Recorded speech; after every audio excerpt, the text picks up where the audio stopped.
Hello friends, welcome to dig your mind.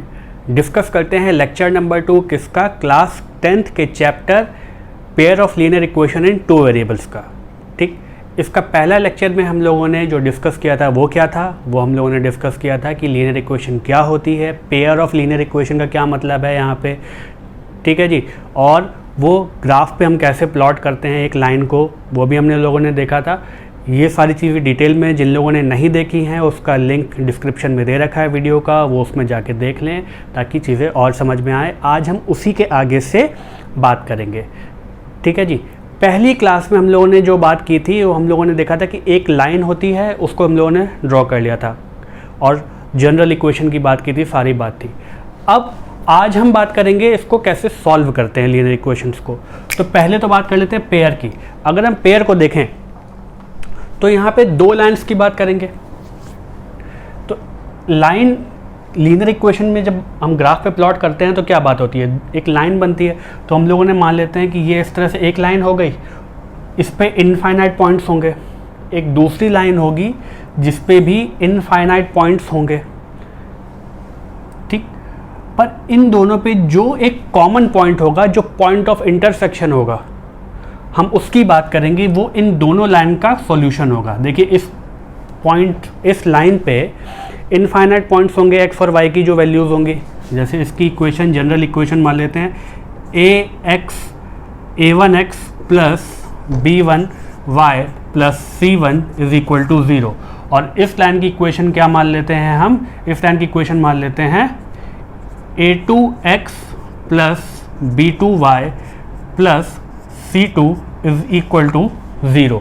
तो ये दोनों अलग अलग इक्वेशन हैं, हम इन दोनों को सॉल्व करेंगे। इन दोनों पे इनफाइनाइट पॉइंट्स होंगे जो सेटिस्फाई कर रहे होंगे, लेकिन ये इन दोनों लाइंस पे सिर्फ एक पॉइंट होगा जो इनको सेटिस्फाई करेगा।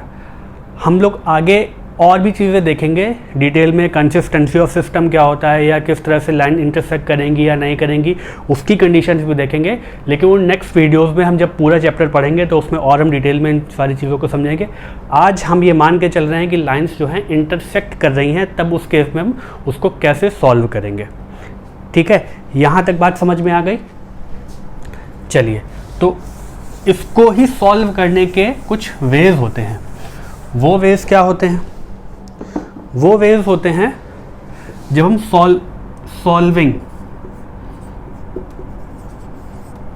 सॉल्विंग लीनियर इक्वेशन की अगर मैं बात करता हूं तो उसका एक वे ग्राफिकल मेथड हो गया,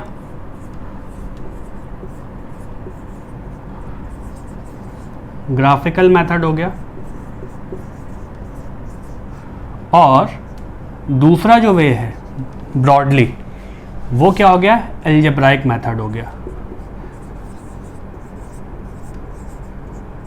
अलजेब्राइक मेथड हो गया। अब इस अलजेब्राइक मेथड में भी अगर हम देखें तो एक मेथड हो गया बाय सब्स्टिट्यूशन,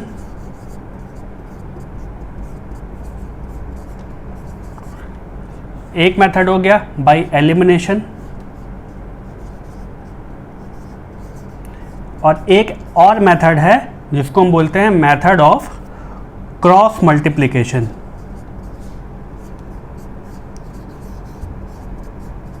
क्रॉस मल्टीप्लिकेशन। ठीक है, तो ये बेसिकली हमारे पास देखा जाए तो इक्वेशंस को सॉल्व करने के कितने वेज हैं, 4 वेज हैं। एक ग्राफिकल मेथड हो गया और एक अलजेब्राइक मेथड बेसिकली डिवाइड हो गया, और अलजेब्राइक मेथड में ये 3 मेथड हैं। ठीक, तो पहले आज हम जिसकी बात करेंगे वो क्या होगा, मेथड ऑफ सब्स्टिट्यूशन। चलिए देखते हैं।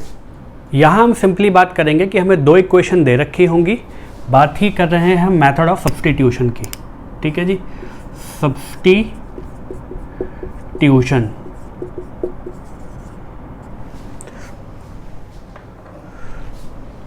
इसका क्या मतलब है, नाम से ही पता चल रहा है कि हमें कुछ सब्स्टिट्यूट करना है। ठीक, तो पहले तो जनरल वे देख लेते हैं। जनरल वे का मतलब हो गया कि a1x plus b1y plus c1 is equal to 0, ये जनरल इक्वेशन है। दूसरी equation a2x plus b2y plus C2 is equal to 0, ये दूसरी इक्वेशन है। इसमें से हम x की वैल्यू या तो निकाल लेंगे या y की वैल्यू निकाल लेंगे x के टर्म में, x की वैल्यू y के टर्म में या y की वैल्यू x के टर्म में, एक इक्वेशन में निकाल के दूसरी इक्वेशन में पुट कर देंगे और उसको सॉल्व कर देंगे। थोड़ा सा सुनने में जितना अजीब लग रहा है, सुनने में जितना सा डिफ़िकल्ट लग रहा है, उतना है नहीं, करने में बहुत आसान है। चलिए तो अब सॉल्व करके देखते हैं। पहले एक इक्वेशन ले लेते हैं, एग्जाम्पल 1 ले लेते हैं, एक जो NCERT का क्वेश्चन भी है, x + y = 14 and x - y = 4। ठीक, तो x + y = 14 and x - y = 4 हमारा ये क्वेश्चन दे रखा है। अब ये फर्स्ट इक्वेशन है और ये सेकंड इक्वेशन है। हम इसमें से x की वैल्यू क्या निकाल सकते हैं? देखिए, अगर इस इक्वेशन को मैं लिखना चाहूँ तो मैं ये लिख सकता हूँ यहाँ पे x = 14 - y, हाँ या ना। x = 14 - y, y को या तो हम ट्रांसपोज करके ले आए या दोनों तरफ y सब्ट्रैक्ट कर दे तो बात यही आएगी, यहाँ का y कैंसिल हो जाएगा और ये 14 - y आ जाएगा।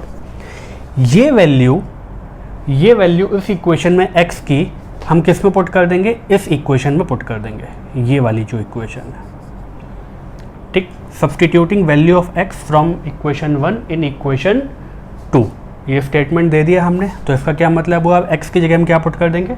14 - y, तो यहाँ पुट कर देते हैं 14 - y, ये तो x की वैल्यू आ गई। ठीक, अब ये एक -y अलग था, = 4।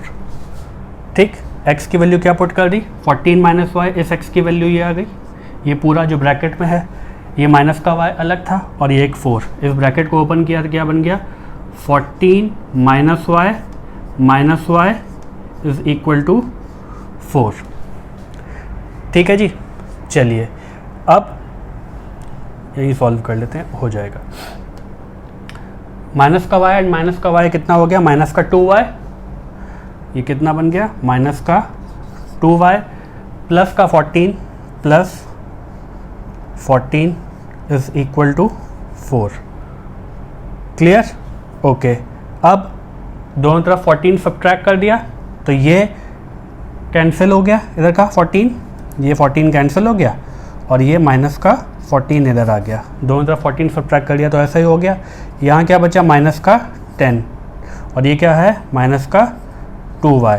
माइनस माइनस एक दूसरे को निपटा देगा, दोनों तरफ -1 से मल्टीप्लाई कर दिया, 2 से डिवाइड किया दोनों तरफ, तो y की वैल्यू क्या आ गई? यहाँ से y = 10/2 विच इज़ 5। तो y की वैल्यू क्या आ गई? 5 आ गई। अब ये y की वैल्यू इन दोनों में से किसी भी इक्वेशन में पुट कर दीजिए। ठीक है, इन दोनों इक्वेशन में से किसी भी इक्वेशन में पुट कर दीजिए, सेम ही रिजल्ट आएगा। आप चाहें तो कर सकते हैं, मतलब मैं करके दिखाई देता हूँ आपको। चलिए, y = 5 इन इक्वेशन 1 पुट कर देते हैं तो क्या बना? x, क्योंकि मेरे पास अभी सिर्फ y की वैल्यू हुई, x के हमें चाहिए, x + 5 = 14। अगर मैं फर्स्ट इक्वेशन में पुट करता हूँ, y की वैल्यू 5 मैंने पुट कर दी, क्या आया? x + 5, x + y = 14 था तो y की वैल्यू 5 मैंने पुट कर दी, x + 5 = 14। x की वैल्यू क्या आ गई? दोनों तरफ 5 सब्ट्रैक्ट किया तो 14 - 5 विच इज़ x = क्या आ गया? 9। ठीक, चलिए अब ये तो मैंने फर्स्ट में पुट किया था। अब अगर मैं सेकंड में पुट करना चाहता हूँ तो भी मैं देख सकता हूँ, x - y = 4। काफ़ी ज़्यादा बॉक्सेस बन गए पर कोई बात नहीं। y की वैल्यू क्या थी? 5, x - 5 = what? 4। दोनों तरफ 5 हमने ऐड किया ताकि ये निपट जाए, तो ये 5 या तो उधर आ जाएगा तो क्या बन जाएगा? x = 4 + 5, यानी कि x की वैल्यू क्या आ गई? यहाँ से 9। बात समझ में आ गई? तो x = 9 एंड y = 5, ये दोनों सॉल्यूशन होगा इन दोनों लाइंस के। तो आंसर क्या हो गया? x = 4 and y = 9। ये है हमारा रिक्वायर्ड सॉल्यूशन। आई होप यहाँ तक बात समझ में आई होगी। एक आध क्वेश्चन और करके देखेंगे तो और ज़्यादा क्लियर हो। नेक्स्ट क्वेश्चन क्या है? नेक्स्ट क्वेश्चन है s minus T is equal to 3। ये हमारी फर्स्ट इक्वेशन दे रखी है और सेकंड इक्वेशन दे रखी है s by 3 plus T by 2 is equal to 6। तो हमारे वेरिएबल यहाँ पे क्या होगा? s और t। तो एक तरीका तो ये है डायरेक्टली कि मैं s की वैल्यू सीधे यहाँ से निकाल के t प्लस 3, भाई दोनों तरफ, चलिए इसको लिखते हैं क्या, ये क्या बन जाएगा? यहाँ से s की वैल्यू क्या आ जाएगी? s is equal to 3 plus T, दोनों तरफ अगर मैं t ऐड कर देता हूँ तो यही वैल्यू तो आएगी। चलिए अब इस वैल्यू को या तो मैं डायरेक्टली इसमें पुट कर देता हूँ, ठीक, या फिर मैं इसका एलसीएम ले लेता हूँ पहले, तब कर दूँगा। वैल्यू तो पुट हमें करनी ही पड़े, एलसीएम तो हमें लेना ही पड़ेगा, वो वाली बात है। पर चलिए अभी हम क्या करते हैं, 3 प्लस टी डायरेक्टली इसमें पुट कर देते हैं। तो क्या बना? 3 प्लस टी बाय 3। एस की वैल्यू क्या थी? 3 plus T, okay, plus T by 2 is equal to 6। Clear? हमने एस की वैल्यू इस इक्वेशन में पुट कर दी, सेकेंड इक्वेशन में, फर्स्ट इक्वेशन से निकाल के। अब तो मुझे एलसीएम लेना ही पड़ेगा। तो क्या आया एलसीएम इसका? 6 आ गया। इसमें 2 से मल्टीप्लाई करेंगे, 6 को मतलब दोनों का डिनोमिनेटर 6 बनाया तो क्या बना? ये 2 टाइम्स 3 प्लस टी, ठीक, प्लस 3t। आई थिंक इतना तो आप लोगों को क्लियर होगा। कैसे हुआ ये तो क्लियर है ना भाई? इसको 6 बनाया था तो ऊपर नीचे यहाँ पे 2 से मल्टीप्लाई किया, और यहाँ पे 6 बनाया था तो ऊपर नीचे यहाँ 3 पे मल्टीप्लाई किया, 3 से मल्टीप्लाई किया, तो क्या बन गया? 2 times this plus 3 times this. Okay, अब क्या करेंगे? 6 से दोनों तरफ मल्टीप्लाई कर देंगे, या इसको हम क्रॉस मल्टीप्लाई में ले जाएं, ठीक है जी। तो ये यहाँ चला जाएगा, तो क्या बन जाएगा? ये बन जाएगा 36। इसको ओपन कर देते हैं, तो ये क्या बन गया? 2 times 3 which is 6 plus 2 times T, इतना ब्रैकेट ओपन करना आता है, प्लस 3 टाइम्स टी, ठीक है, 3 times T, 2t plus 3t कितना हो गया? 5t। 5d और ये 36 माइनस 6 कर देते हैं इसी स्टेप में, ये इधर चला जाएगा, सब्सट्रैक्ट कर दिया दोनों तरफ 6, तो क्या बन गया? 30। 36 माइनस 6 इज 30। ओके, तो 5 से दोनों तरफ डिवाइड किया तो t की वैल्यू क्या आ गई? 30/5 विच इज इक्वल टू 6। तो t की वैल्यू क्या आ गई? 6। क्लियर? इन दोनों में से किसी भी इक्वेशन में हम ये पुट कर सकते हैं। चलिए, तो इसमें ही करना आसान है, आप इसमें भी करेंगे तब भी वही आंसर आएगा, लेकिन जिसमें आसान है पहले उसमें पुट करके देख लेते हैं। एग्ज़ाम में जिसमें भी पुट करोगे मार्क्स मिलेंगे, ठीक है। तो हमारा काम है कि हम स्मार्टनेस के साथ वो काम कर लें जो आसान, वैसे भी हम लोगों को आसान काम करना ज़्यादा बेटर लगता है, पर हम इसमें भी करके चेक कर लेंगे, क्योंकि अभी हमें प्रैक्टिस करनी है। प्रैक्टिस हम जितनी हार्ड करेंगे उतना ज़्यादा हम एग्ज़ामिनेशन वाले दिन में अच्छा परफॉर्म करेंगे, ठीक है जी। तो t की वैल्यू 6 इसमें पुट कर देते हैं फर्स्ट इक्वेशन में, तो क्या वैल्यू आ गई? s माइनस 6, t की वैल्यू 6 थी, इज इक्वल टू 3। तो s इज इक्वल टू 6 दोनों तरफ ऐड किया तो 6 प्लस 3, यानी कि s की वैल्यू क्या आ गई? 9। क्लियर? तो हमारा सॉल्यूशन क्या हो गया? s is equal to 9 and t is equal to 6। अब इसमें अगर पुट करके देखना है तो वो भी पुट करके देख सकते हैं भाई। यहाँ तक बात क्लियर है? इसमें भी पुट करके देख लेते हैं। s की वैल्यू 9, मैं यहाँ पे डायरेक्टली वैल्यू पुट करके देखता हूँ। इसमें 9 बाई, मैं देख लेता हूँ कि इसमें सेटिस्फाई कर रही है कि नहीं कर रही है, उससे भी काम चल जाएगा। ओके, 9 हमने पुट किया, 9/3 प्लस 6 है t की वैल्यू, तो 6/2, ये LHS बन रहा है। ये कितना आया? 3, और ये कितना आया? 3, which is equal to 6, which is equal to RHS, यानी कि ये इसका भी सॉल्यूशन है। दोनों वैल्यू सेटिस्फाई कर रही है, वही सॉल्यूशन होता है, ठीक है। अगर हमको इसमें सॉल्व करके देखना है तो हम सॉल्व करके भी देख सकते हैं, वो आप चेक करके देखिएगा, हो जाता है बहुत अच्छी बात है, नहीं होता तो दोबारा सॉल्व कीजिएगा, ठीक है। सॉल्व करते रहना जब तक आंसर ना आ जाए, गलती अपने आप देखेंगे। चलिए, तो क्या आगे इसकी वैल्यू? s is equal to 9 and t is equal to 6। ठीक है, चलिए आई थिंक थोड़ा सा कॉन्फिडेंस बढ़ा होगा, और क्वेश्चन करेंगे और बढ़ेगा। चलिए अब नेक्स्ट क्वेश्चन हम लोग देख रहे हैं, वो क्या है 0.2x plus 0.3y is equal to 1.3 और है 0.4x plus 0.5y is equal to 2.3। अब डेसिमल आ गया, क्वेश्चन थोड़ा सा देखने में कैलकुलेटिव लग रहा है, गंदा लग रहा है ना, अजीब सा लग रहा है कि यार पॉइंट कैसे, मतलब। तो एक तरीका तो यही है कि भाई वापस से सेम काम हम करें कि ये वैल्यू हम निकाल लें, क्या 0.2x इज इक्वल टू यहाँ पे ये लेके जाएं और फिर उसके बाद सॉल्व करें। थोड़ा सा स्मार्टनेस से अगर हम खेलेंगे तो हम लोग इस क्वेश्चन को बहुत आसानी से बहुत इजी वन में कन्वर्ट कर लेंगे। चलिए तो एक काम करते हैं, इस पूरी क्वेश्चन में 10 से मल्टीप्लाई कर देते हैं, या फिर अगर मैं कहूँ इसको मैं लिख सकता हूँ 2/10x plus 3/10y is equal to 13/10। हाँ या ना? हाँ, 0.2 का मतलब 2/10 ही तो होता है, ठीक, क्योंकि क्या था 0.2/1 था, एक डेसिमल शिफ्ट किया 2/10x हो गया। Okay fine. सिमिलरली इस इक्वेशन को मैं क्या लिख सकता हूँ, इस इक्वेशन को मैं लिख सकता हूँ 4/10x plus 5/10y is equal to 23/10। हाँ या ना? हाँ, अभी वही, क्यों? क्योंकि 0.4 का मतलब 4/10, x एज इट इज 0.5 का मतलब 5/10, इसको डिवाइड करेंगे तो यही तो आएगा। मैंने वही बस कन्वर्ट करके लिख दिया, रिश्ता वही, सोच नहीं, ये तो नई भी नहीं है, तो वैसी है। चलिए तो अब इस इक्वेशन में अगर मैं देखूँ, पूरी इक्वेशन में यहाँ पे डिनोमिनेटर में इन सब में 10 है, तो ये जो टन टन कर रहा है, इसको टन आते हुए हटा देते हैं। कैसे करेंगे? 10 से मल्टीप्लाई कर देंगे। तो इस पार्ट में अगर मैं इसमें लिख के दिखा रहा हूँ, इसमें पूरी इक्वेशन में अगर मैं 10 से मल्टीप्लाई कर देता हूँ तो ये 10 भाई क्या बन जाएगा 4/10x टाइम्स 10। ठीक, सिर्फ इसमें लिख के दिखा रहा हूँ, इसमें आपको समझ में आ जाएगा।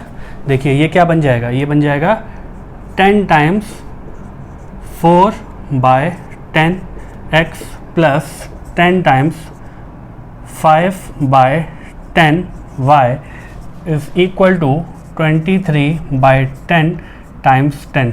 तो ये 10 निपट गया, ये 10 निपट गया, ये 10 निपट गया। क्लियर? ऐसे ही उसमें चला जाएगा। ओके, तो क्या बना 4x plus 5y is equal to what 23। ये आ गई हमारी ये सेकंड वाली इक्वेशन कन्वर्ट हो गए। सिमिलरली जब इसमें मैं 10 से मल्टीप्लाई करूँगा, चलिए कर लेते हैं। कुछ लोग कहेंगे एलसीएम ले लो, एलसीएम ले लोगे तो अभी बात वही आएगी, यहाँ पे 10 आ गया, दोनों तरफ का 10 डिनोमिनेटर का एक दूसरे को कैंसिल कर देगा। ठीक है, चलिए तो ये क्या बन गया, 10 से मल्टीप्लाई कर दिया, तो ये क्या बन गई, फर्स्ट इक्वेशन हमारी क्या बन जाएगी, उसको लिख लेते हैं। मैं फर्स्ट इक्वेशन को नीचे लिख रहा हूँ, क्या बन जाएगा ये 2x, क्योंकि ये 10 इसको कैंसिल कर देगा, ये 10 इसको कैंसिल कर देगा यहाँ पे, और ये आपको समझ में आ रहा है ना कैसे हुआ, क्योंकि दोनों तरफ मैंने मल्टीप्लाई किया। एक्चुअली इक्वेशन में हमेशा हम दोनों तरफ ही सेम ऑपरेशन कर रहे होते हैं, तभी इक्वल है। मान लेते हैं मेरे पास जितने पैसे हैं उतने ही पैसे आपके पास हैं, आपकी जेब में भी 100 रुपये हैं, मेरी जेब में भी 100 रुपये हैं, हम दोनों लोगों ने 10-10 रुपये खर्च कर दिए। ठीक, तो दोनों के पास इक्वल बचे ना, 10-10 रुपये माइनस हो गए।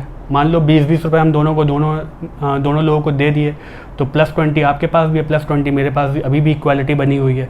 यही काम इसमें मल्टीप्लिकेशन में भी होता है। तो दोनों तरफ सेम नंबर से मल्टीप्लाई करें या सेम नंबर से डिवाइड करें, वो जो हम लोग ट्रांसपोज करके ले जाते हैं वो भी सेम चीज़ होती है, उस तरफ का कैंसिल हो गया होता है एक्चुअली। चलिए तो क्या बन गया, इसमें 2x plus 3y is equal to what 13। अब हमारे पास आसान सी इक्वेशन दिख रही है, इसको हम सॉल्व कर सकते हैं कैसे, सब्स्टिट्यूशन से। चलिए तो यहाँ से 2x की वैल्यू क्या आ गई 13 माइनस 3y। तो एक तरीका तो ये है कि भाई 2x की ही वैल्यू मैं अगर होशियारी दिखाऊं तो यहाँ से 2x की वैल्यू भी इसमें पुट कर सकता हूँ। एक तो x की वैल्यू आएगी क्या 13 माइनस 3y/2। ठीक, x की वैल्यू क्या आ गई यहाँ से 13 माइनस 3y/2। 2, क्योंकि ये तो इधर आ गया था, माइनस हो गया था और दोनों तरफ 2 से डिवाइड किया तो ये 2 कैंसिल होकर यहाँ पे आ गया। तो एक तरीका तो ये कि मैं इसमें ये पुट कर दूँ, तो क्या वैल्यू आ जाएगी 13 माइनस 3y बाई 2 टाइम्स 4। ठीक, दूसरा चीज़ ये है कि ये 4x लिखा था, 4x में मैं इसको लिख सकता हूँ क्या 2 टाइम्स 2x। भाई ये क्या बनेगा 2 टाइम्स 2x। तो होशियार अगर मैं बन रहा हूँ तो मैं ऐसी होशियारी दिखाऊंगा जो चल जाएगा। 2x की वैल्यू डायरेक्टली ये मैं इसमें पुट कर सकता हूँ, तो मेरे स्टेप बच जाते हैं जब हमें माइंड कैलकुलेशन करनी होती है। लेकिन स्कूल में जब हम करके दिखा रहे हैं तो आसानी से ऐसे भी कर सकते हैं। स्कूल में भी अगर आप डायरेक्टली 2x की वैल्यू पुट करेंगे तो कोई आपके नंबर नहीं कट होंगे, ये याद रखिएगा। एनीवेज, तो 2x की वैल्यू क्या थी 13 माइनस 3y, और यहाँ x की वैल्यू अगर मैं पुट कर रहा हूँ तो क्या आ रही है 13 माइनस 3y बाय 2। तो क्या बना 2 टाइम्स, मैंने डायरेक्टली 2x की वैल्यू पुट करके दिखा रहा हूँ 13 माइनस 3y प्लस ये इक्वेशन हमारी ये थी plus 5y is equal to 23। यहाँ तक बात क्लियर है। चलिए इसको ब्रैकेट को ओपन कर देते हैं तो कितना बना 26 minus 6y plus 5y is equal to 23।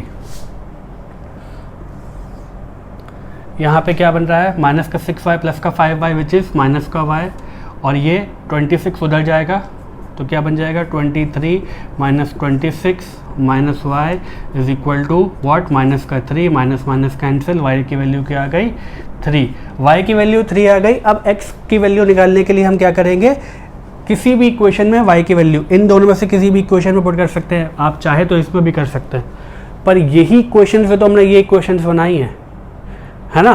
तो चाहे हम इसमें पुट करें, इनमें से कुछ भी पुट करें या इसमें पुट करें, बात वही है।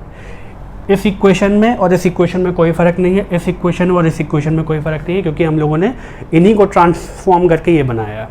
चलिए तो y की वैल्यू किस में पुट कर देते हैं, चलिए इस वाली में पुट कर देते हैं, हमारी फर्स्ट इक्वेशन जो कन्वर्ट होके आई थी। तो क्या बना हमारा 2x प्लस 3 टाइम्स y की वैल्यू क्या है 3 इज इक्वल टू वॉट 13। तो ये क्या बन गया 9 इज इक्वल टू 13 यहाँ पे और प्लस का 2x। तो यहाँ से 2x की वैल्यू क्या आ गई 13 माइनस 9 विच इज़ 4। 2x की वैल्यू 4 आ गई, तो x की वैल्यू क्या आ गई, x की वैल्यू यहाँ से क्या आ गई ये x is equal to 4/2 which is 2। ठीक है, तो x की वैल्यू आ गई 2 और y की वैल्यू आ गई 3। तो ये जो थोड़ी सी ट्रिकी हमें इक्वेशन दिख रही थी उनको हमने ट्रांसफॉर्म किया ताकि वो इजी बन सके। देखिए हो सकता था कि वो इस तरह का क्वेश्चन भी दे रखा होता कि 0.2x है और यहाँ पे 0.04 है, तो यहाँ पे मैं और ऐसे यहाँ पे 0.3, ये मतलब ये तो 10 से मल्टीप्लाई से करने से काम चल गया, यहाँ 100 से चलता तो हम कर लेते। वैसे इतना गंदा देगा नहीं वो क्वेश्चन, क्योंकि उस केस में हमारी कैलकुलेशन बहुत बढ़ जाएगी।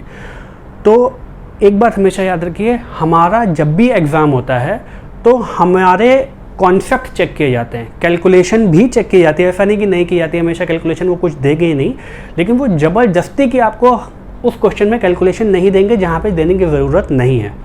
कुछ क्वेश्चन होंगे जहाँ पे कैलकुलेशन चाहिए होगी तो वहाँ देंगे। इवन लीनियर इक्वेशन में भी ऐसे क्वेश्चन हमें मिलेंगे।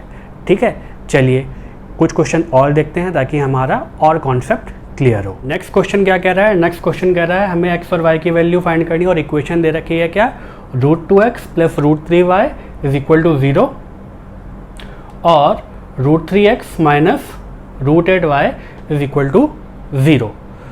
ठीक, तो यहाँ पे रूट दिख रहे हैं तो हमें देखने में थोड़ी सी तकलीफ होने लगती है कि भाई थोड़ा ज़्यादा कैलकुलेशन हो जाएगी और रूट थोड़े गंदी कैलकुलेशन हमें देते हैं, पर ऐसा है नहीं, हमेशा ज़रूरी हो, मतलब ऐसा होना हमेशा ज़रूरी नहीं है। हाथी के दांत दिखाने के और होते हैं और खाने के और, तो वैसे ही तो मैं यहाँ से फर्स्ट इक्वेशन से x की वैल्यू निकालने की कोशिश करता हूँ y के टर्म्स में। तो क्या बनेगा √2x is equal to 0 minus √3y which is minus का √3y। तो यहाँ से x की वैल्यू क्या आ गई, दोनों तरफ √2 से डिवाइड किया तो √3 बाय √2y है, ये x उधर है ना y, क्या आ गया वाई। चलिए, तो ये वैल्यू मैं इसमें सब्सटीट्यूट कर सकता हूँ।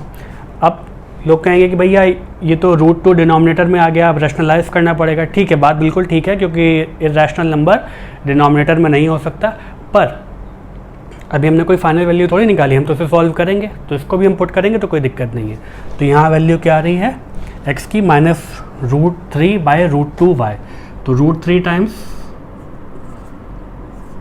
x की वैल्यू क्या आई -√3/√2 टाइम्स y -√8y = 0। ये तो पार्ट एज इट इज था। x की वैल्यू क्या थी -√3/√2 टाइम्स y, ये हमने पुट कर दिया इस इक्वेशन में। अब √3 times √3 which is 3 with a minus sign, 3y/√2 -√8 is times y, ये गड़बड़ लिख रहे हैं भाई, is equal to 0। √8 times y is equal to 0। अब एलसीएम ले सकते हैं, तो एक तो एलसीएम हो गया, या फिर पूरी इक्वेशन में मैं √2 से मल्टीप्लाई कर दूं तो भी बात बराबर ही आ जाएगी। तो ये क्या बन जाएगा, चलिए एलसीएम ले लेते हैं इस समय। √2, तो ये तो एज इट इज रहेगा -3y। अब ये √2 से मल्टीप्लाई होगा क्योंकि इसका डिनोमिनेटर 1 था, तो इसको √8 को किससे मल्टीप्लाई करने पड़ेगा, √2 से। तो ये क्या बन गया, √2 times √8y is equal to 0।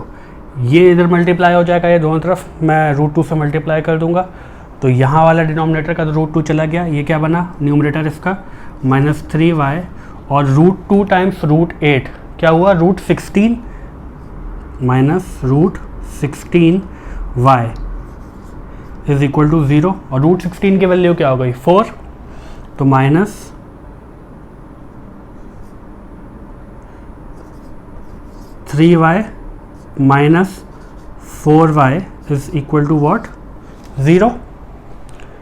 ठीक है, तो -3y -4y which is minus का 7y, क्या आ गया यहाँ से, -7y इज इक्वल टू 0। दोनों तरफ -7 से डिवाइड किया तो y की वैल्यू क्या आ गई, 0। ठीक, तो y की वैल्यू 0 आ गई। अब इसको हम इन दोनों में से किसी भी इक्वेशन में पुट कर देते हैं।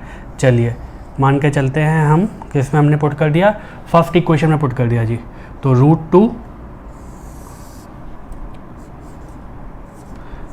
x प्लस √3 y की वैल्यू क्या है, 0 इज इक्वल टू 0। तो ये तो पूरा ही 0 हो गया, तो ये 0 हो गया, तो क्या बन गया, √2x इज इक्वल टू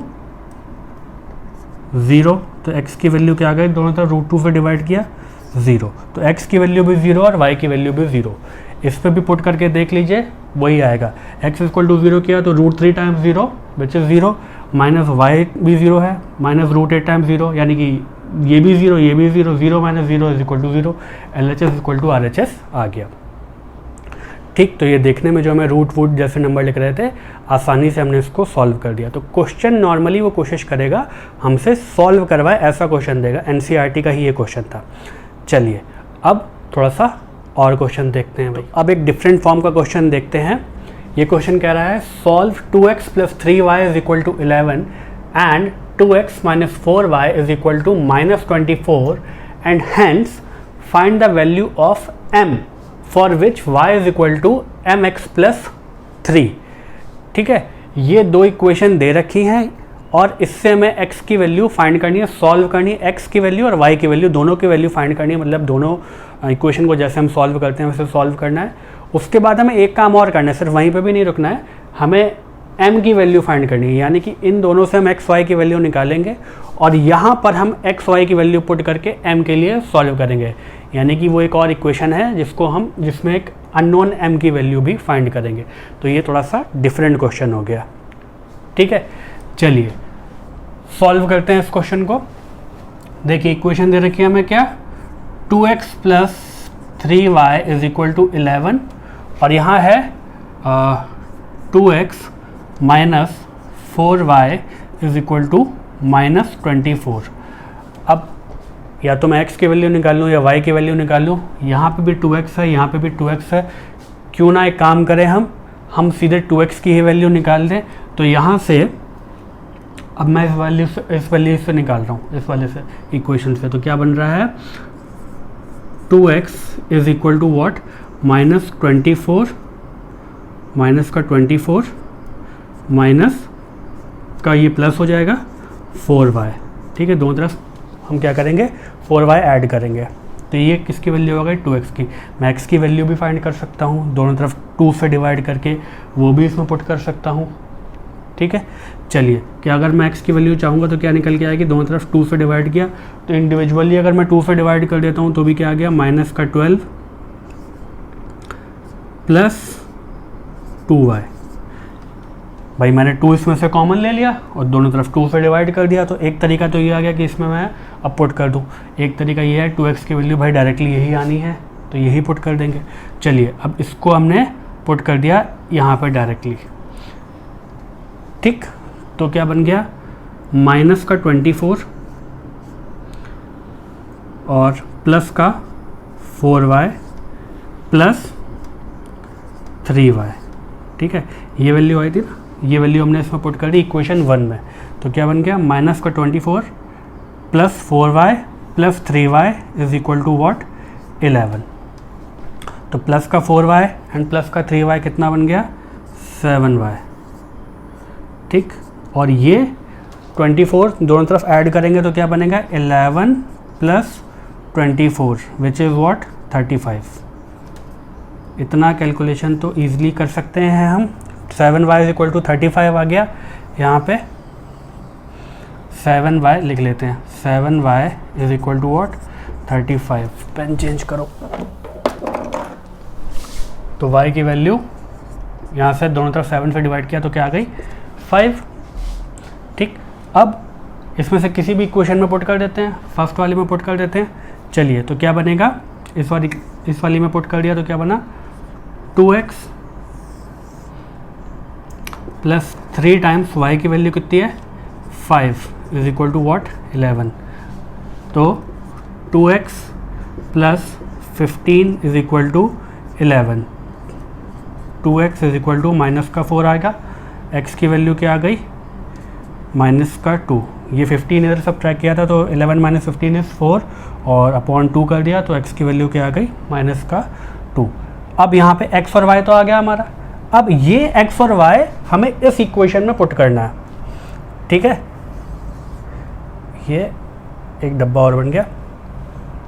क्या है, y की वैल्यू क्या थी, y की वैल्यू थी अपनी 5, y is equal to mx plus C, इस पे पुट करना। तो y की value 5 is equal to m हमें फाइंड करना है, m की वैल्यू।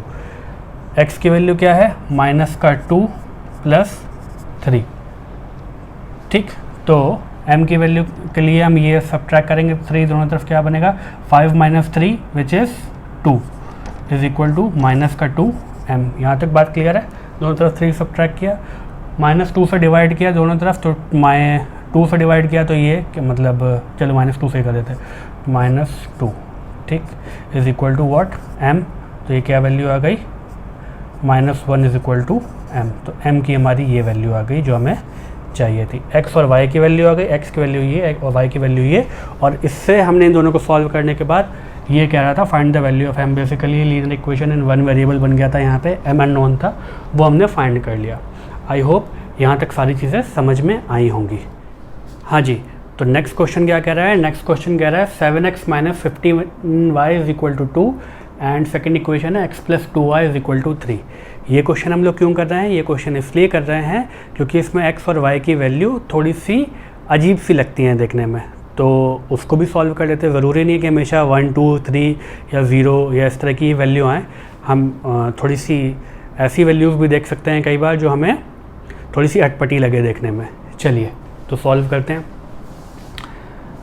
अब देख के ही देखिए, इसमें आसान लग रहा है कि इसमें x की वैल्यू या y की वैल्यू इससे निकालें या इससे निकालें, सेकंड इक्वेशन से निकालें या फर्स्ट से, सेकंड से निकालें। भाई ये हमें डायरेक्टली x की वैल्यू ऐसे दे देगा, तो क्यों ज़बरदस्ती में बाहुबली बनना है ना। कॉन्सेप्ट हमें आता है तो करेंगे। चलिए, तो यहाँ से x की वैल्यू क्या आ रही है, 3 माइनस 2y।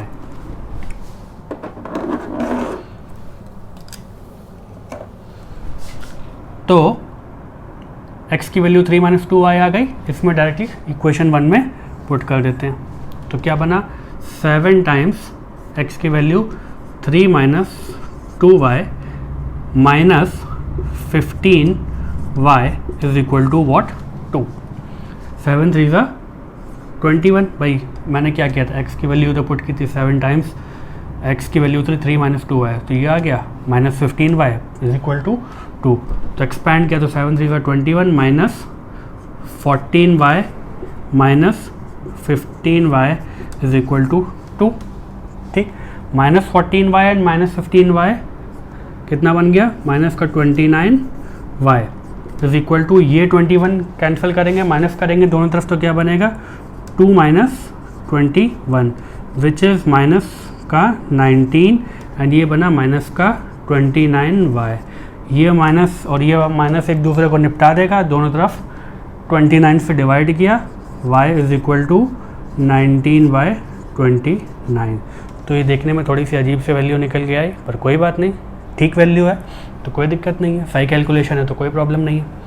चलिए अब इस वैल्यू को इसमें पुट करें या इसमें पुट करें, डायरेक्टली इसमें भी कर सकते हैं, कोई दिक्कत नहीं है, क्योंकि यही एक्सपैंड होकर मतलब यही हम लोग ट्रांसफॉर्म करके ये लाए थे, पर इसमें करते हैं। चलिए देखते हैं क्या है value, x plus 2 times 19/29 is equal to 3।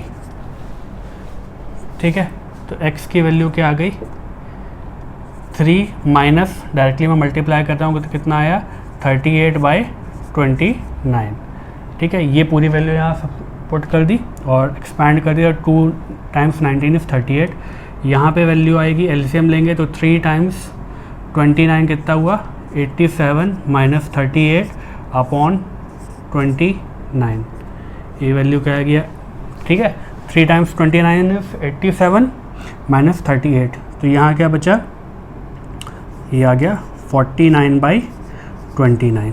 87 minus 38 is 49, तो x की वैल्यू आ गई 49/39 और y की वैल्यू आ गई क्या हमारी 19/29। ठीक, x की वैल्यू 49/29 एंड y की वैल्यू 19/29। तो देखने में थोड़ी सी अजीब सी वैल्यू लग रही है, पर ये वैल्यू सही है तो कोई दिक्कत नहीं है। तो नॉर्मली क्या होता है कि कैलकुलेशन कभी ऐसी नहीं आती है नॉर्मली, है ना, लेकिन जब हमें सिर्फ इक्वेशन सॉल्व करने के लिए दे रखी होंगी, वर्ड प्रॉब्लम नहीं दे रखी होगी, तो वो थोड़ी सी आपसे कैलकुलेशन कराएंगे। और जब हमें इक्वेशन सॉल्व करने के लिए दे रखी होंगी किस फॉर्म में, वर्ड प्रॉब्लम फॉर्म में, तो हमारी कैलकुलेशन थोड़ी सी हल्की होती है। तो ये बात याद रखिएगा कि ओवरऑल, क्योंकि हमें उसमें इक्वेशन फॉर्म भी करनी होती है, तो हमारी मेहनत ऑलमोस्ट बराबर लगती है, क्योंकि इक्वेशन फॉर्म करने में भी हमें मार्क्स मिलते हैं और उसके बाद उसे सॉल्व करने में भी। इसमें हमें बनी बनाई इक्वेशन मिल रही है, तो कई बार क्या होता है कि इक्वेशन वो थोड़ी सी टफ बना के दे देते हैं। आई होप आपको ये पूरा लेक्चर समझ में आया होगा, किस तरीके से हम इक्वेशंस को सॉल्व करते हैं लीनियर इक्वेशन इन 2 वेरिएबल में बाय मेथड ऑफ सब्स्टिट्यूशन। आप इसको रिवाइज़ करें, कॉन्सेप्ट्स को रिवाइज़ करें, वीडियो को सही से देखें। जहाँ पे अगर आपको कोई डाउट आता है तो आप कमेंट सेक्शन में पूछ सकते हैं और मैं आपकी क्वेरी को सॉल्व करने की कोशिश करूँगा। और मिलते हैं नेक्स्ट वीडियो में। Thank you so much for watching the video.